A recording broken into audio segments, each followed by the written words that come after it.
ভালো আছি ভালো থেকো, আকাশের ঠিকানায় চিঠি লিখো। বাংলাদেশের জনপ্রিয় চিত্রনায়ক সালমান শাহ স্বপ্নের এ নায়কের মৃত্যুর ৩ দশক পেরিয়ে গেলেও মেলেনি নায়কের মৃত্যু রহস্যের কুলকিনারা। তার ভক্তদের বরাবরের মতোই দাবি ছিল যে নায়কের মৃত্যু আত্মহত্যা নয়, বরং হত্যাকাণ্ড।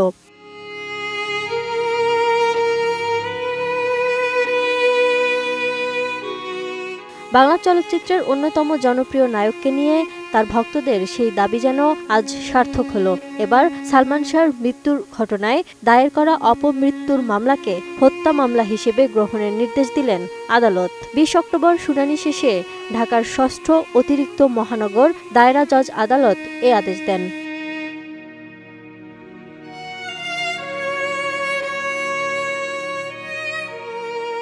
সংশ্লিষ্ট আদালতের রাষ্ট্রপক্ষের এক আইনজীবী এ তথ্য নিশ্চিত করেছেন।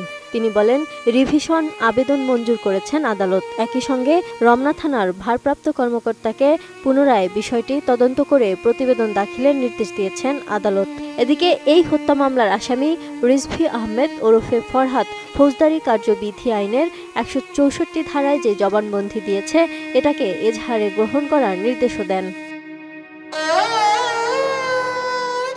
তিনি আরও বলেন, বিগত দিনের থানার পুলিশ, তদন্ত কর্মকর্তা, পিবিআই এবং অনেক ম্যাজিস্ট্রেটের এই মামলায় গাফিলতি ছিল।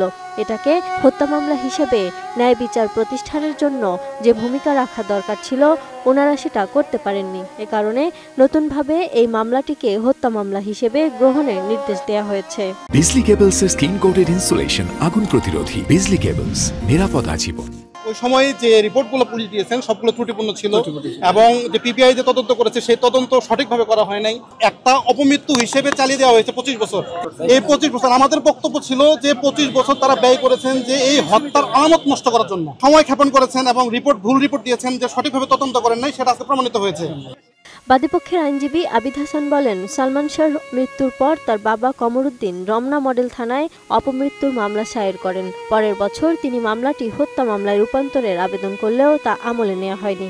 এ ঘটনায় রিজভী ওরফে ফরহাদ নামে এক আসামি স্বীকারোক্তিমূলক জবানবন্দি দিয়েছেন। সেখানে সালমানকে কিভাবে হত্যা করা হয় তা উঠে আসে। তারপরও মামলাটি আলোর মুখ দেখেননি। সবশেষ পিবিআই মামলাটি তদন্ত করে চূড়ান্ত প্রতিবেদন দাখিল করে। এরপর আদালত সেই প্রতিবেদন আমলে নিয়ে আসামিদের অব্যাহতির আদেশ দেন। আদালত আজ সেই আদেশই রহিত করেন। সেই সঙ্গে কমরুদ্দিনের অভিযোগ এবং ঘটনায় জড়িত রিজভী আহমেদ ওরফে ফরহাদের জবানবন্দি সংযুক্ত করে হত্যা মামলা দায়েরের নির্দেশ দেন।